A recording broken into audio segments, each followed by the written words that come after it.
Well, maybe we can call it a two-pointer in this case, but it amounts to the same thing. It's a chance to obviously further your own cause in terms of getting through to the next phase, and also inflict damage in the form of a defeat on someone else who you're competing with to get through. So yeah, really looking forward to this one. And just going back to Eklund Kachi, just to wrap up on him, he's in that position. He won his first match, don't forget, on Monday by 5 racks to 1 against Lucius Yap. So it's 10 defeats now in a row. And the last 3 have been 3 5-1s and a 5-2. So it's a remarkable story what's happened to him.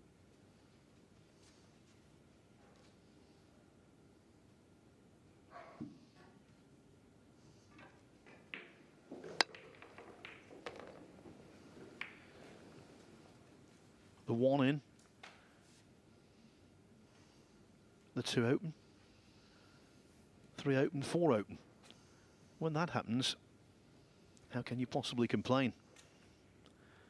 On table 2, by the way, Oliver Sholnocki isn't complaining. He's got a chance here to take a 3-1 lead over Kelly Fisher in a vitally important contest for both. Yeah, it's been disappointing the way things have proceeded for him since he made such a bright start. He won his first 2 matches, but he's only won another 2 out of 9 since then.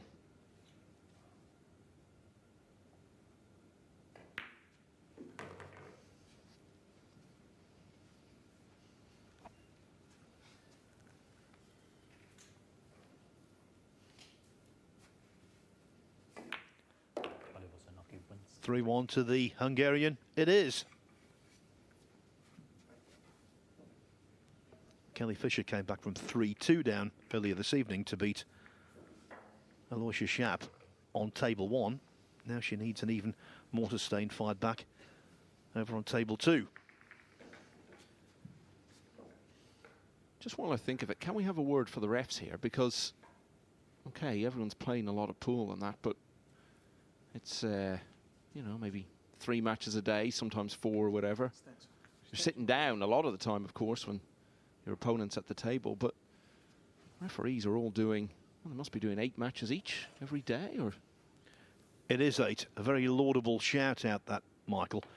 3 of them. You've got Marcel Eckhart, Desislava Boshilova, and John Lehman. 24 matches, so yeah, divided out equally, that's 8 matches each. Yeah, so I mean, that's more than twice as many matches as any of the players are having on an average day. And as a ref, you're on your feet the whole time.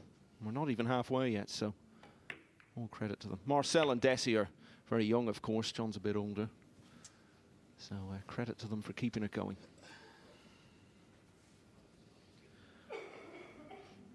Not the best combo, that. 6 in, but the 5 got away from FSR.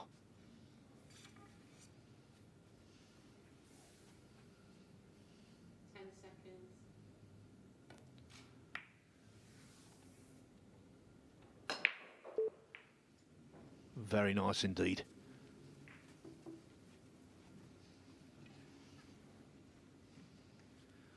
A tap of appreciation on the table.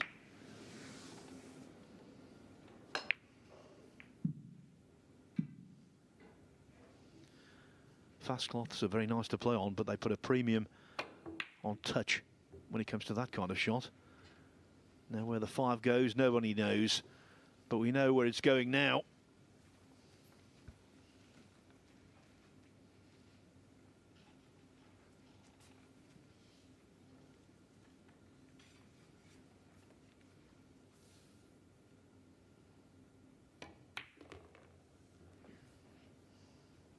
Francisco Sanchez Ruiz starting out on his quest to try and complete what would be a very notable American double. Because after playing Woodward, he stays on table 1 for the nightcap to take on Shane Van Boning. Yeah, pulling off a double like that wouldn't do any harm to his Mosconi Cup ambitions if he finds himself relying on a pick at the end of the year as he looks to break into that. What he has broken into already is a 1-0 lead.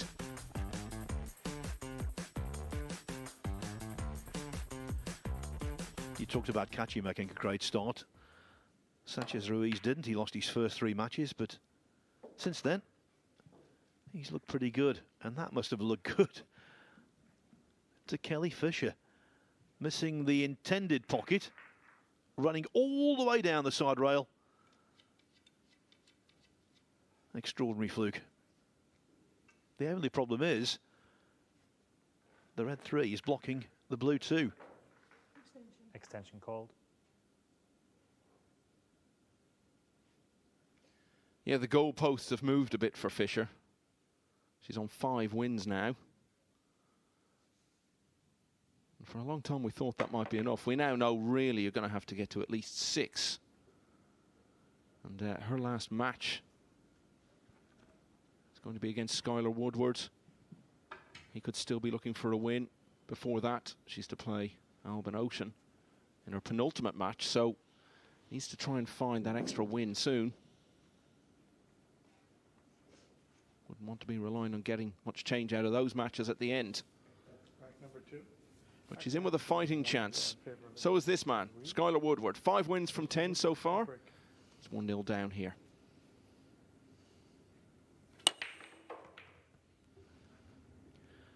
Yes, he's going to have a busy final day, is Woodward. And if he has a productive final day, not only will he be looking good to make the top 10, he'll also get some very valuable points in his quest to make phase 3. Just to reiterate, we don't reset tomorrow night. All points earned in the first round robin section go through to the second round robin, so the more victories you can gain here, the better.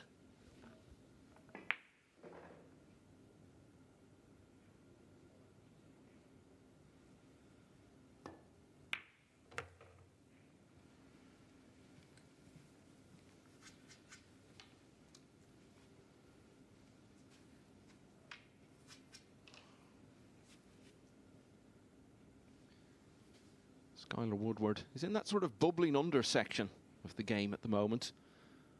We all know who the very biggest stars are. The likes of Albin Ocean, Carlo Beato, Joshua Filler, Jason Shaw. And he's in that category that you feel in time he could perhaps put himself in that top bracket. He's still got some work to do to prove it. He's best known for his Mosconi Cup exploits. The only American ever to be MVP twice in a row.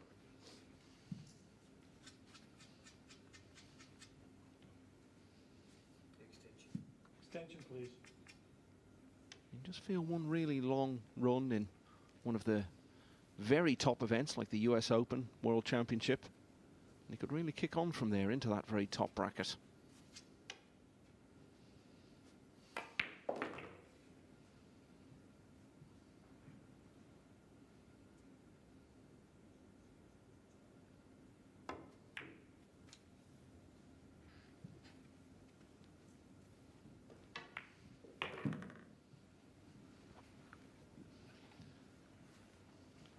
Oliver Sholnocki has the 9 ball to take a 4-1 lead over Kelly Fisher. It was pretty much guaranteed, wasn't it? And so the Hungarian finds himself quite rapidly on the hill. It's 1 step forward, it seems, 1 step back for Fisher. Yeah, absolutely. But I think she knew it would be that way. She was interesting, actually, in some of her pre-tournament comments. She knew she was up against it. One thing she hasn't been is out of her depth. She's by far the lowest ranked. She's number 40 in those world rankings. Good bit below the other players in the field. But she's still hanging in there. She knew it wasn't going to be plain sailing, and I think to still have a chance by Thursday night, she would have settled for that at the start. I'll tell you what, Francisco Sanchez Ruiz will settle for that outcome. The 6 ball coming to his rescue. The jump shot called for.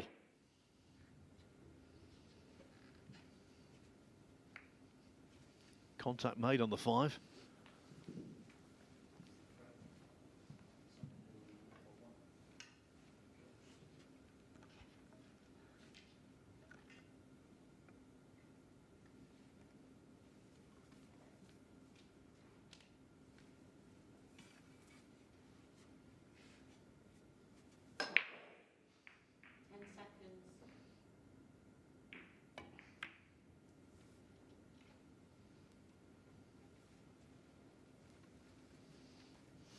Just news from the other table. Kelly Fisher has come up dry when she really needed something better than that. She's left the one on to the side pockets for Oliver Szolnocki, who's on the hill. She may just have played her last shot there. We'll keep an eye on it for you. Remember, all the matches on table 2 throughout the tournament are available to watch on matchroom.live.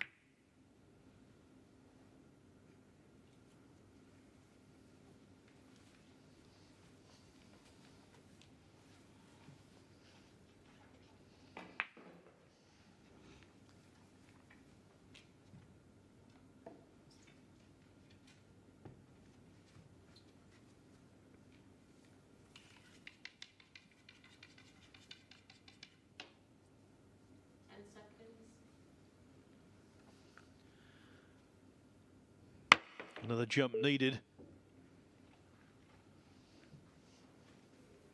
And this time, the 5 is stuck.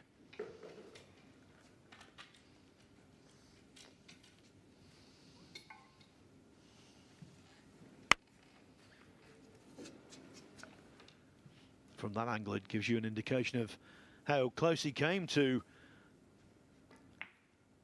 quite a spectacular bank. And that was a spectacular miss.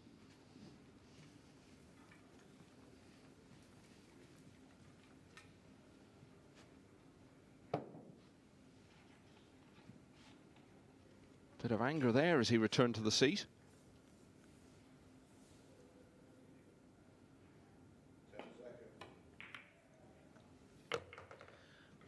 You know, on days 1 and 2, maybe complacency could have been the reason for certain mistakes or poor performances.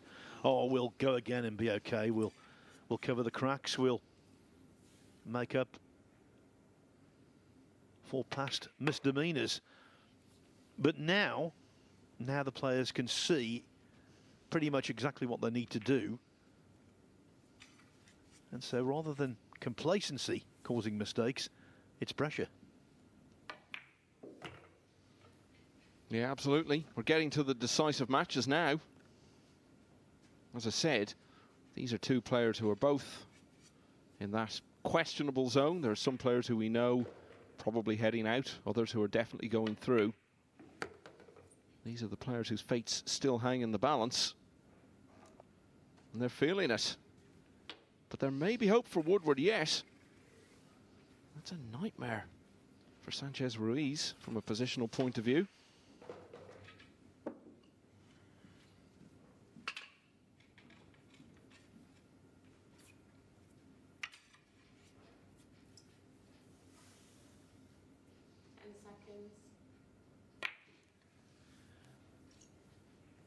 No, always wide.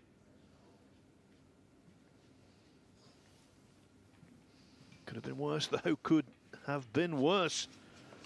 I thought for a moment he was going to leave it right over the middle pocket, but it just trundled on and on. This is one of those that's a good deal more difficult than it looks on screen.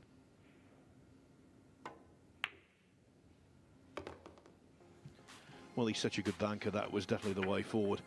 The direct pot was asking an awful lot.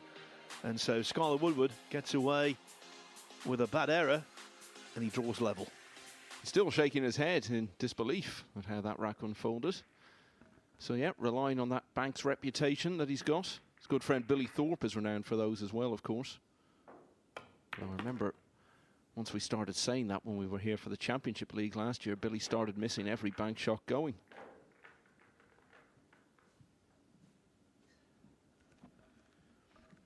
Close to defeat, Kelly Fisher. You would think she can't afford to miss any more balls.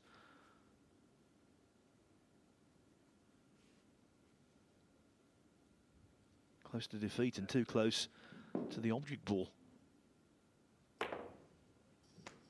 They are so tough to judge, aren't they? She split the 8 and the 9. Oh, the ball got smiling down upon her. Rack number 3, we are currently. I think that's what the young people would refer to as #result. Mr. Sanchez Ruiz to break. So eventful second rack. What does the third hold in store for us?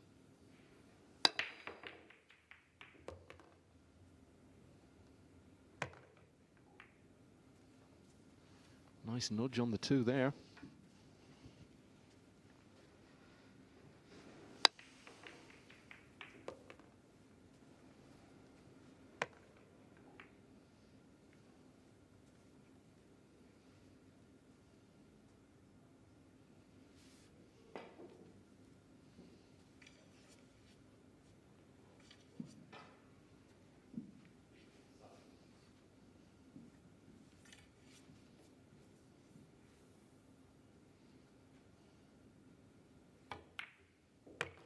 Big talking point at the US Open, certainly before it anyway, was the crossover from snooker into pool of Judd Trump. Francisco Sanchez Ruiz, of course, has gone the other way. Entered qualifying for the Gibraltar Open, a world ranking snooker event 3 years ago, came through. And then in the first round, he played Martin O'Donnell, an experienced professional who subsequently made it into the world's top 32. And he beat him. And O'Donnell didn't struggle. He had 3 breaks over 60, including a century. Sanchez Ruiz prevailed 4-3, a huge shock. He gave the former world champion Ken Doherty a real battle in round 2. He was 3-0 down, but got back to only 3-2 before losing it in the next frame. Commendable crossover effort from Sanchez Ruiz. Kelly Fisher is a crossover player as well, from ladies snooker to pool. She's excelled in both sports, and she's just taken the 6th rack on table 2. You might have seen the fluke snooker she enjoyed on the 7. Well, Oliver Szolnocki was miles away from his attempted escape, and Fisher tidied up. So Szolnocki's lead reduced to 4-2.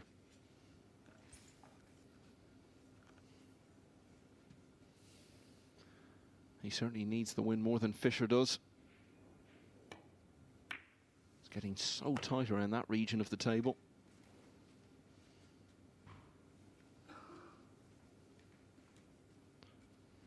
If he wants to lose from the strong position he's in, might even need to win all of his 3 matches tomorrow.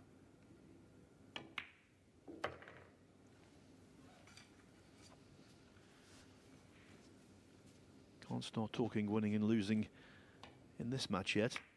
What we can say is Francisco Sanchez Ruiz will surely go in front here.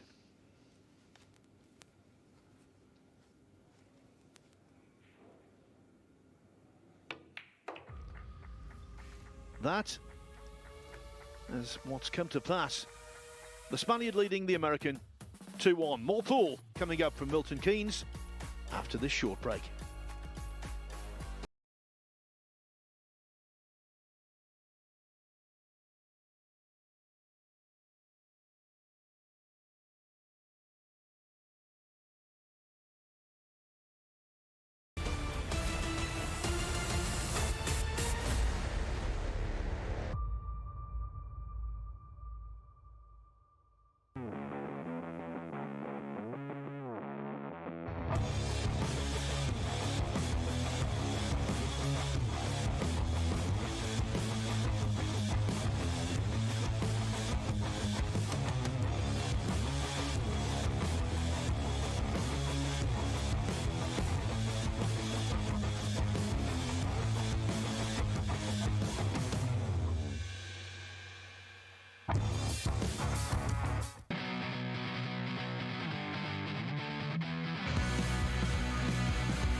It's been another lengthy day full of twists and turns Our current score here is 2-1. at Stadium MK and the ballroom of this fine facility, which is the host facility for the Predator Q's Premier League pool. Still some matches going on, still a lot of issues to be decided in this first round robin. What I can tell you is that Kelly Fisher has just knocked in a 9-ball in rather unconventional fashion to stay alive on table 2. She now trails Oliver Sholnocki only 4-3. Tell us about it, Michael. Yeah, 2-9 combination. And cutting it in reverse style, if we can put it that way.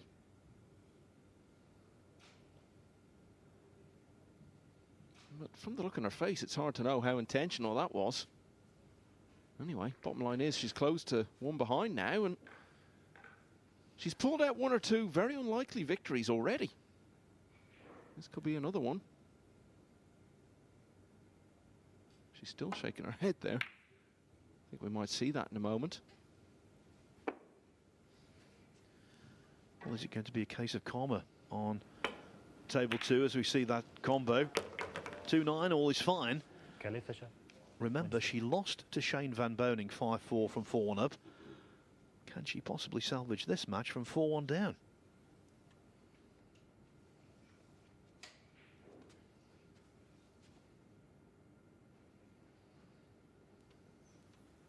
Yeah, having seen it again, it looks pretty intentional to me. It's just the fact that she was returning to her chair and seemed a bit bemused, almost slightly embarrassed by it. But from second glance, it looks like she knew exactly what she was doing.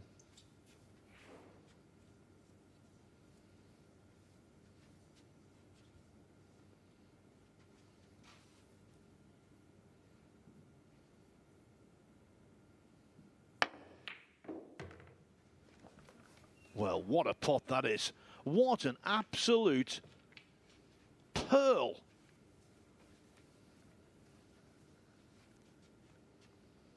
Yeah, straight in the 3, but it doesn't really matter. Still very straightforward to get on the 4. So big chance to put a bit of daylight here. Jacking up, so easy to miss that 2. When you pot a ball like that, it can really ignite a fire.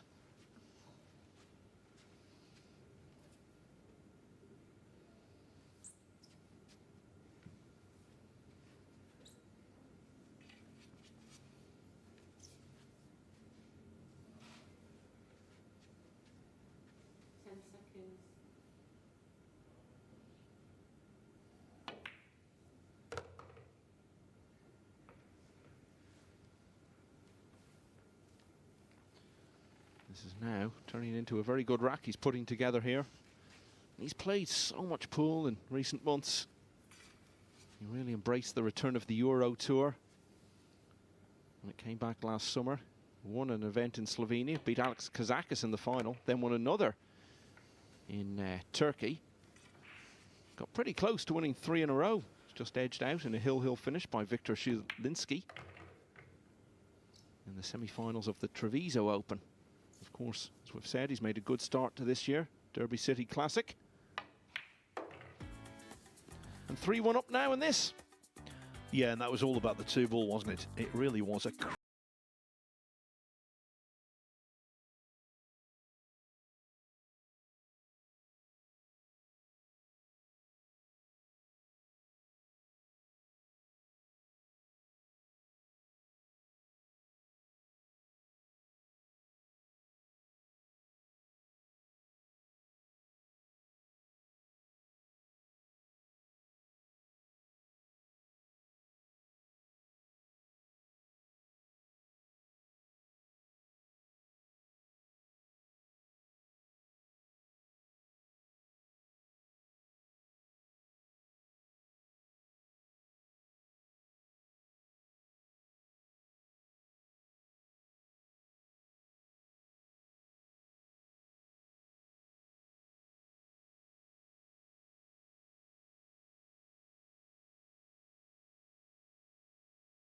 Well, if you think about it, it's really interesting because every shot in pool matters because you get down to the final ball of every rack. In snooker, that's not the case.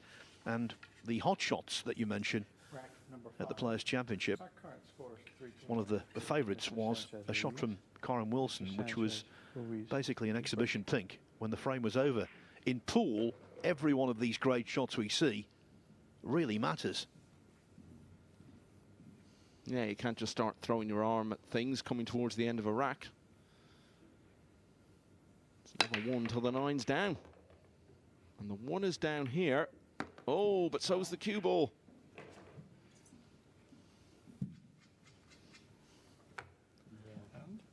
That could be a lifeline. It really could. The 2 got hit. In turn, it hit the 1 and then flicked the 1 in again.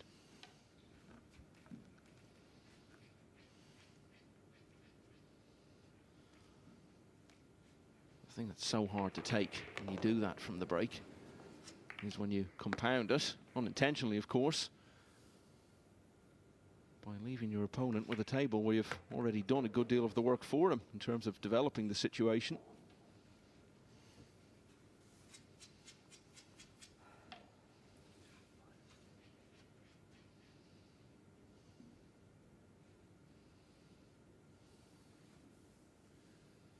Kelly Fisher could pull off another minor miracle. She's on the 7, 3 balls away from taking it hill. Oh, and the 7 has just toppled in.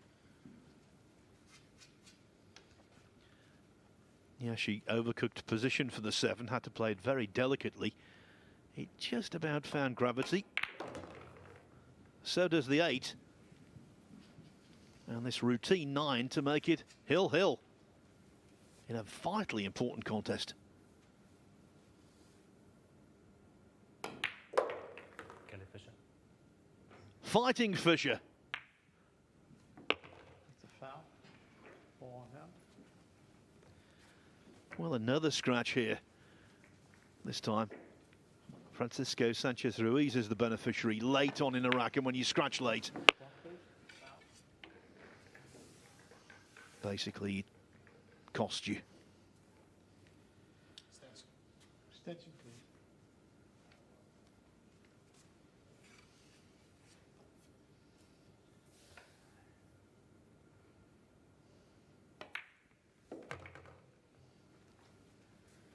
Talking about how Sanchez Ruiz seems to have moved up a level recently. He did turn 30 just a few days before the end of the old year. Sometimes that can light a fire under people. Of course, he was already starting to show some form with that milestone coming into view. What's coming into view here now is victory, because he's on the hill, looking very comfortable at 4-1. Yes, across this ballroom arena in Stadium MK, 3 players out of the 4 are on the hill. Francisco Sanchez Ruiz, and both of them over on table 2, Shalnocki and Fisher. And the next few moments, Michael, could have a really big impact on the final table. Yeah, absolutely. As we've said, these players are all in and around that questionable zone, shall we say, in terms of there being doubt over their fate. Sanchez Ruiz can get himself onto 7 wins here. Well, that really would end any doubt about his progress. There you see Kelly Fisher. She's on 5. Great chance now to take it to 6. Won't quite be job done, but she'll still have 3 more matches to get that 1 win she needs to really make sure of it. And the 6 may prove to be enough. You see Shalnocki there, just behind her. Well, he could be 2 wins behind her in a few minutes' time. He's got the break in the deciding rack there. That is arguably the most significant rack of the whole tournament so far coming up there. Rack number 6. Our current score is 4-1 in favor of Mr. Sanchez. And a vital one here as well. Woodward to break. Can Woodward turn things around?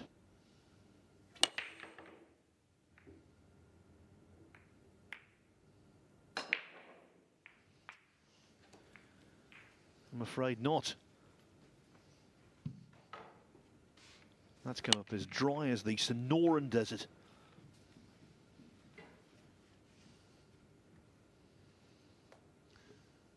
Well, it's the same story on the other table, because Shalnocki's come up dry there.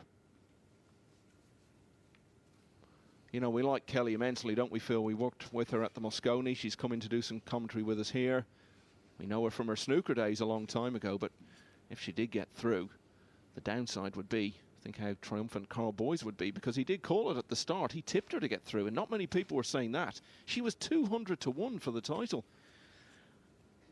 I was about to say he'd be insufferable, but he is anyway. Yeah, fair point. So you go ahead, Kelly, clinch your place in the next phase. And never mind the fact that she's a female player, Phil. Fact is, she would have been considered, as we saw from the odds, as a complete outsider, well behind the level of all the other players. So it'll be an amazing achievement if she makes it.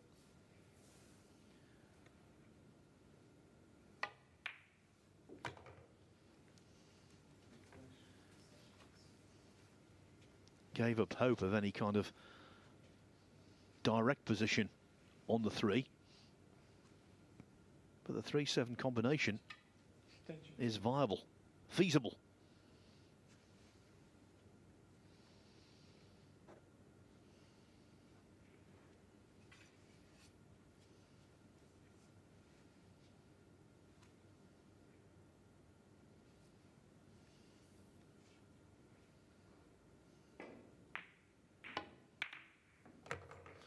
Well, still a few hurdles to overcome here, but I would suggest that was the most challenging one that Sanchez Ruiz had to clear.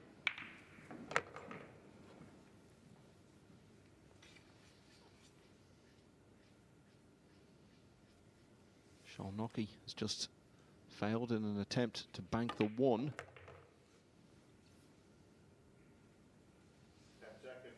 that deciding rack.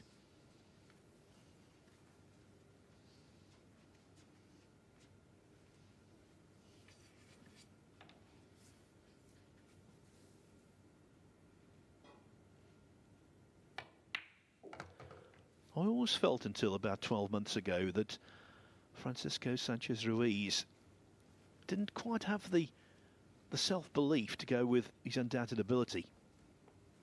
Now you can see he's a very different player. The old version, having lost so many matches early on, might have crumbled. Not now.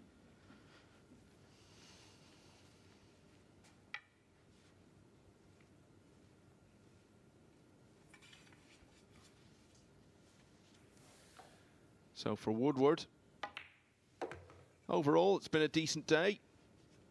He's had wins over Shalnocki and Oy.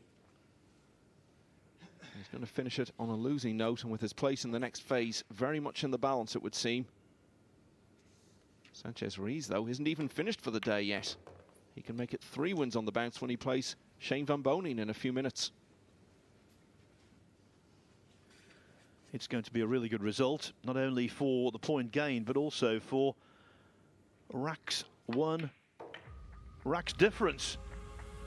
Francisco Sanchez Ruiz, in the end, comes through